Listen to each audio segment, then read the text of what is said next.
Live on Facebook. I'm a little bit nervous because I'm going to talk about something that has been really hard to talk about for the last few years of my life, but I think it's important to talk about.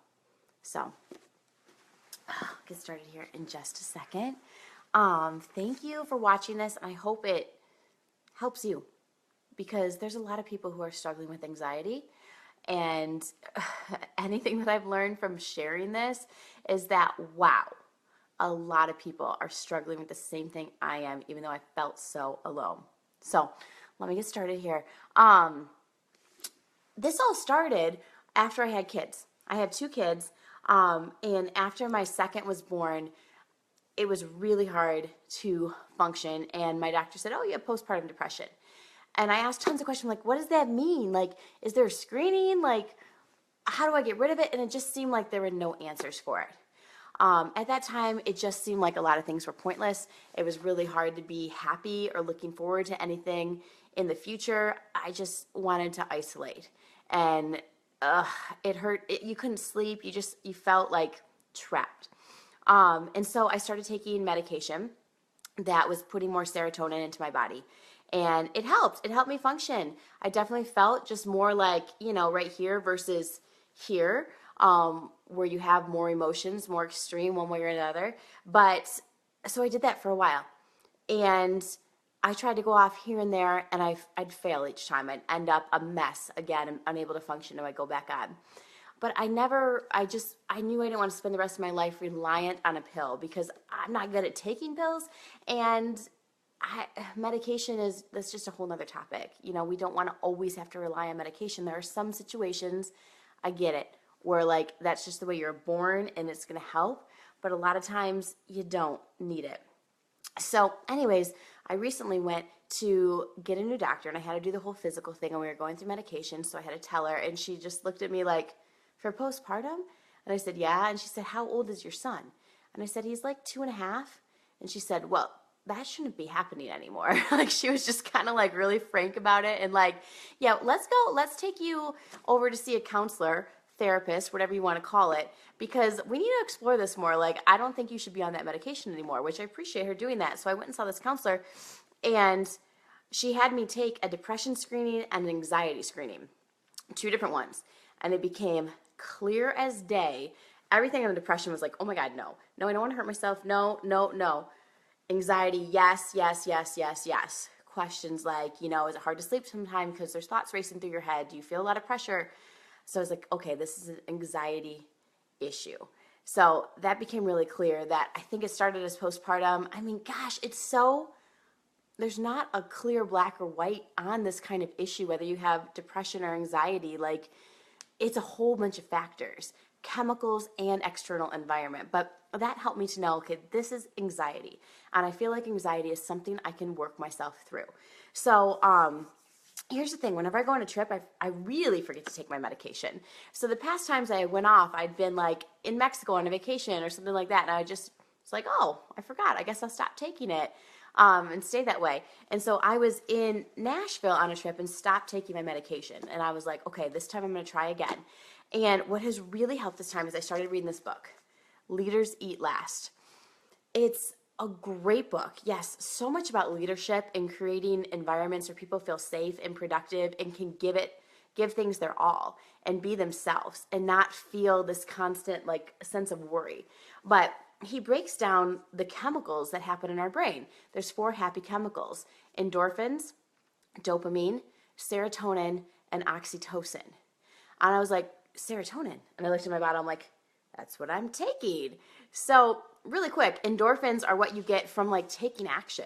You exercise, you get endorphins. You cry, you get endorphins. Like, it's a release of endorphins that helps you just like feel energized and better.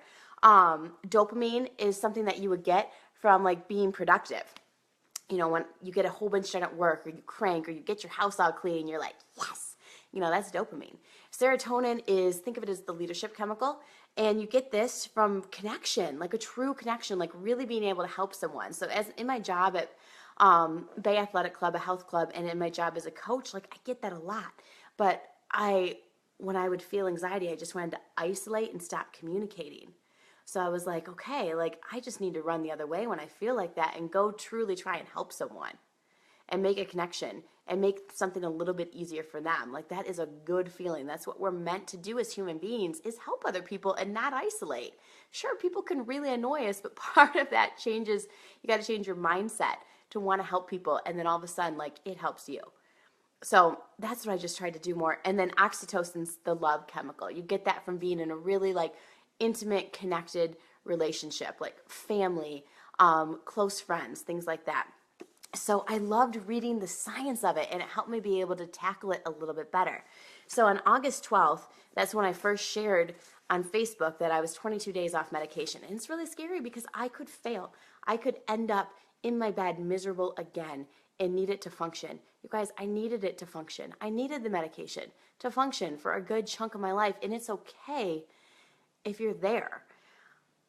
So right now I'm 67 days off, and there's been many ups and downs. Just last Thursday, I was like, on the brink and just feeling like, what is the point? And in such a funk. But for me, I've discovered that it's kind of like a combo of things that help me push through it. You know, obviously working out always makes me feel better. It gives you those endorphins. Being productive, like getting something done that's been hanging over my head forever, helps a ton. Like that's a major dopamine hit. And then I love listening to personal development. I was in such a funk, and I talked to one of my friends about it. And, you know, she believed in me, and that helped. And then I listened to this podcast, and I was like, yes, like I just need to start telling myself positive thoughts instead of all these negative ones. You know, so that combination really helps me pull out connection, personal development, sweat, and just do something. Just feel productive instead of laying in bed, because that's just going to make the funk sink deeper and deeper and deeper into a hole. So things are going good, but things aren't perfect. There's a very good chance I might have to end up on medication again, but I'm never going to stop trying to go off it. But here's what I really want you to understand. I don't want to ever make anyone feel bad for being on medication, because everyone's situation is different. Everyone's at different points in being able to deal with it. And there are some situations out there where, yes, like it's needed. You know, like bipolar disorder, like there's a lot of things where there is, you know, I'm not a scientist, I don't know much about it, but there is a true chemical imbalance, you know, throughout life. But I think there are a lot of situations where now medication's just the easy route. Oh, you're feeling like, you know, you can't handle the stresses of life. Here, this will help you feel better. I've seen that so many times. And I think that my goal is I just want more people to feel empowered to try. And don't be scared of failing. And don't be scared of having to go back on it if you need it. But just like be your own advocate. And, you know, maybe it is changing your mindset, changing the stuff that you watch on TV. Holy moly, if I watch Fox News all the time, I would be on serious medication, because I would feel like, what's the point of anything? Our world is like in trouble. You know, changing the books you read, changing if you work out or not, even changing the foods you eat. There are so many factors. So I don't want you to feel bad for having to be on medication, but if you feel like you might be able to get off it, go for it. Okay? That's the message I want you to have. And don't be scared to fail. There's a chance I could fail every day. I still have the medication upstairs in my bathroom drawer. But just believe in yourself that you can make yourself feel better. You might be able to find cures to the things that are triggering your anxiety that freezes you. So, I don't know. I guess that's what I want you to know. I don't want you to feel bad, but I want you to feel empowered and do what feels right for you. So, thanks for sharing. And oh my gosh, thank you guys for being so supportive. That was another thing when I started sharing this, like, man, this has got to be like 50% of the population.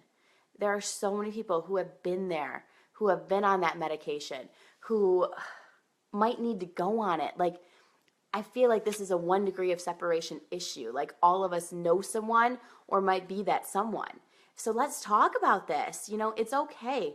You're not a crazy person if you're on medication. You might just have a lot of stress in life, and you need to figure out a healthy way to deal with it. One other thing that's really helped me, and it's like looking at stress. Like, you can't avoid stress in life. no matter what you do, we've all got stress, okay? It's just a factor of life.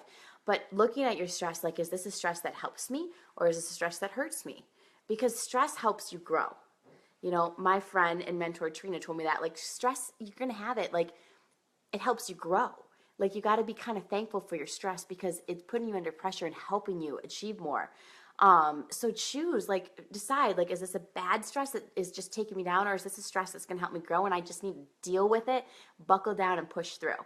So choose your stresses, analyze your stresses, get rid of the ones that are really, really hurting you, and let the ones that help you just pour in and push you through. So thanks, you guys. I really appreciate the support and the love, and you're not alone, for sure. Don't be scared to talk about it. It helps so much.